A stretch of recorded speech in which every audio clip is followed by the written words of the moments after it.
हमें अपनी शक्तियों पर कभी घमंड नहीं करना चाहिए। आज की कहानी है उत्तरी हवा और सूर्य की कहानी। एक बार की सूर्य और उत्तरी हवा नॉर्थ विंड में बहस छिड़ गई। उत्तरी वायु घमंडी और जिद्दी प्रवृत्ति की थी। उसे अपनी शक्ति पर बड़ा अभिमान था।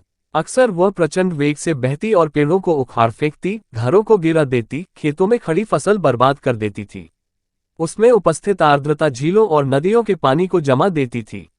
बहस करते हुए वह सूर्य से बोली, मेरी शक्ति के सामने किसी का जोर नहीं चलता। मैं दुनिया में सबसे ज्यादा शक्तिशाली हूं। मेरे सामने सब तुच्छ हैं। सूर्य नम्रता से बोला, मेरे विचार से हर किसी में शक्तियां भी होती हैं और कमजोरियां भी।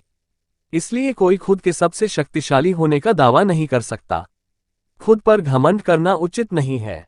हमें सबका सम्मान करना चाहिए और सबके साथ मिलजुल कर रहना चाहिए। उत्तरी हवा तुनक कर बोली, मैं तुम्हारी बात नहीं मानती।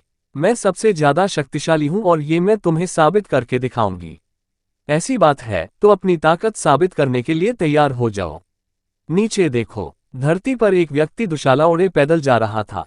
तुम उसकी दुशाला उसके शरीर से हटा दो, मैं मान जाऊंगा कि तुम सबसे ज्यादा शक्तिशाली हो। सूर्य उत्तरी हवा को चुनौती देते हुए बोला, इसमें कौन सी बड़ी बात है। कुछ ही देर में उस आदमी की दुशाला धरती पर पड़ी होगी। कहकर उत्तरी हवा अपने प्रचंड रूप में आ गई। धरती पर धूल भरी आंधी चलने लगी, पेड़ पौधे लहराने लगे, सूखे पत्ते व अन्य सामान उड़ने लगे, मौसम ठंडा होने लगा। पैदल जा रहे व्यक्ति की दुशाला भी हवा के वेग के कारण उड़ने लगी, लेकिन उसने उसे पकड़ लिया और अपने शरीर से कसकर लपेट लिया।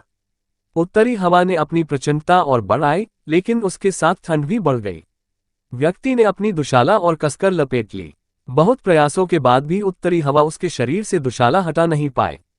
तब सूर्य बोला, अब तुम देखना कि कैसे ये व्यक्ति खुद ब खुद अपनी दुशाला उतार देगा। सूर्य ने अपना ताप बढ़ाना शुरू किया। तापमान बढ़ते ही धरती पर जा रहे व्यक्ति को गर्मी लगने लगे। वह पसीना पसीना हो गया। फिर क्या, उसने खुद ही अपनी दुशाला उतार दी। ये देखकर उत्तरी हवा बहुत शर्मिंदा हुई। अपने घमंड के कारण उसे सूर्य के सामने नीचा देखना पड़ा। उस दिन के बाद से उसने अपनी शक्ति पर कभी घमंड नहीं किया। सीख, घमंडी का सिर नीचा होता है।